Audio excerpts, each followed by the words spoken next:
How's it going, everybody? Welcome to week two. I hope week one was a success. Hopefully, everything made sense to you. And this is kind of like the same thing that's going to go week after week. I'll have this video, you'll have some readings, discussion, quiz, and then we'll change it here and there and here, depending on midterms and finals, depending on if I get like, let's switch it up, change things up. Who knows what's going to happen? But basically we'll get into a good pattern of this type of thing. So hopefully, like I said, it went well. If you email me and it's emergent, make sure you email me in multiple places. This last week, first week of school for the middle school as well. So it was kind of hectic. I checked up on it, but sometimes I forget or don't always see it. So if you're like, I need to talk to you now, multiple places always works best for me. But like I said, we are here to help you, and let's get going. Week two is all about the heroes. So romantic, lovey dovey, googly eyes, larger than life characters, that feeling of love of I am in, I don't care what anyone else says. Last week, the love was all about nature and those scenes in nature. This week, it's all about our heroes. All right, so now we're starting about people. So let's think about those heroes in the past. Think about those heroes that you've probably read about or the heroes of yours. They usually can't do anything wrong. They usually have that idea or that look or that achievement that just rises them to the top, that brings them bigger and better than anyone else. And our hero right there, the one on my screen, the one you see in the first page of the chapter, Napoleon Bonaparte. He is one of those heroes that the romantic time period makes real pretty. So let's get started. There we go. That looks a little better. As we said, Napoleon, the guy right there, kind of started the idea with nationalism. So nationalism is that growing sense of I'm really proud of our country. Being insert country here, being from that country is always bigger and better. We can't do anything wrong. We're looking really good. So that nationalism allows individuals who show those country values to become very popular as well.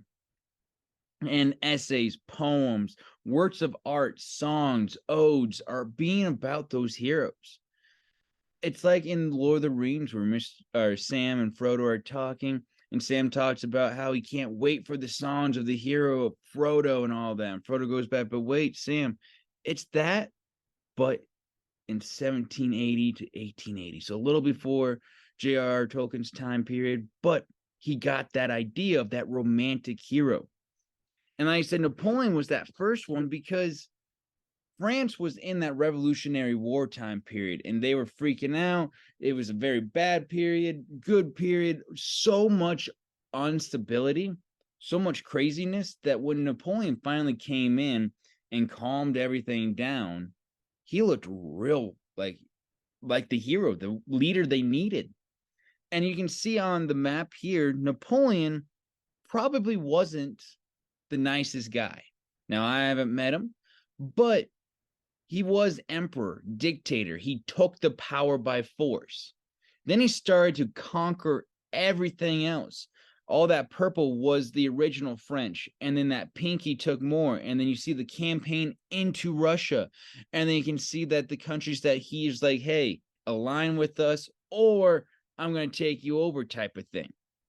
And so Napoleon is looked upon very favorably from his people because at the time of his height, at the time of his power, he was that romantic hero. He was that guy that people were like, whoa, look at this guy. Look how majestic he looks. Look how amazing he is. Look how smart he is. And he did do some pretty impressive things by conquering Europe. But, like I said, is he a hero, that romanticized hero? Who knows? And so he was going and going. He lost in Russia. We'll talk a little bit more how that really helped the Russian sense of nationalism. And as he declined, he was sent to Elba. You can see it right there, that little island there. And then he kind of comes back. And if anyone fans of the band ABBA, they're all the way from Sweden, and they wrote a song called Waterloo. Well, the Battle of Waterloo was Napoleon's last stand, and he was done after that. He lost all his power. The romanticism of him was gone by that point, and so he just kind of faded off once again on a different island where people are like, dude, we don't want you around anymore. He was conquering, he was taking over, and the uh fun kind of wore off, so to speak. So he was one of those real life heroes, and you'll see him all across ancient time periods. The heroes, the leaders, the warriors, the major companions who just kind of step up and really promote and push their idea, and they get romanticized in those bigger and better heroes. But there's also myths, legends, heroes of ancient times, heroes of literary works, poems, who might not be real. And Prometheus is just that person. So Prometheus, he was the god, demigod, hero, legend, whatever you want to call him, that gave human beings fire. You can kind of see some of the ideas of Prometheus right there. And he was challenging Zeus, this big, overpowering force, Zeus, the like says all, and he's challenging to give benefits to humans. Very heroic, very romanticized in this time period, and he's punished for it. So that's the other part. It's like that suffering hero, where every single night or every single day an eagle eats his liver. Every night it regrows back, and just that cycle goes on and on and on. You can kind of read Frankenstein and the monster that's created and the ideas that are changed. Lord Byron had some huge ideas with said Prometheus and that hero that kind of suffers. And the United States, you can kind of see the picture right there too. The United States had some of those suffering heroes in slavery. The United States kind of brought up that idea that abolition is challenging those powerful slave owners, challenging the status quo, and trying to make a better world. And so the book showing the evils of slavery dehumanized the owners. The heroes were those suffering people in slavery who were working or longing towards something better. That's another part of the hero. They're always looking towards a better future, a brighter future, something better beyond. And it really allowed the romanticism to grow. Like I said, Russia had that idea of romanticism growing and becoming very proud of the national and nation of Russia. Napoleon invades in 1812. Russia bands together and stops him. And so it's those big works, it's those giant, larger than life human beings saying, no, we don't want those evils. We don't want that. Here is the hero. You've seen it a million times in books, in movies, in TV shows. The hero on the white horse comes riding in, saving the day, and everything gets better. And that's a big part of the romanticism in here. And the stereotypes that we kind of hear, that we kind of see in today's world, is very much shown in the romantic love that these artists did at the time.